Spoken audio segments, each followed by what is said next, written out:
ପିଲାମାନେ ଆଜି ଫଳ ବିଷୟରେ ଜାଣିବା। କଣ ଫଳ ବିଷୟରେ?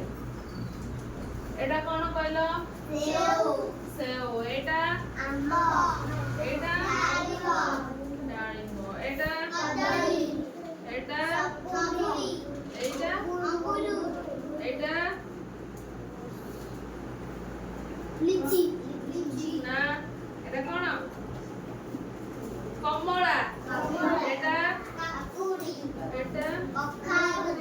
ହେଲା ଏଟା ହଉଛି ପରିବା। ଇଏ ଫଳ ନୁହଁ, ଏ ପରିବା। ଏଟା ହଉଛି ଫଳ। ହାତ। ଏଟା କଣ? ହାତ। ଏଟା ଅମୃତଭଣ୍ଡା। ଇଏ ସବୁ ହେଲା ଆମର କଣ? ଫଳ। ଆ ଭିତରେ ଆମ ଜାତୀୟ ଫଳ କିଏ? ଆମ୍ବ। ଇଏ ହେଲା ଆମର ଜାତୀୟ ଫଳ। ମିକି ଜାତୀୟ ଫଳ କିଏ? ଆମ୍ବ।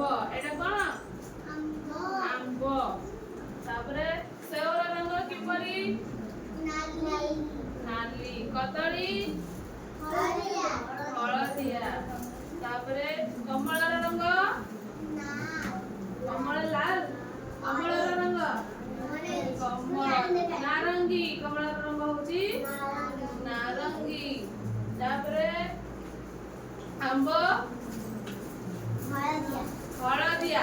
ପାଚିଲା ଆମ୍ବ ହଉଛି ହଳଦିଆ ରଙ୍ଗ। ଆଉ କଞ୍ଚା ଆମ୍ବ? କଞ୍ଚା ଆମ୍ବର ରଙ୍ଗ କଣ? ସବୁଜ। ହେଲା।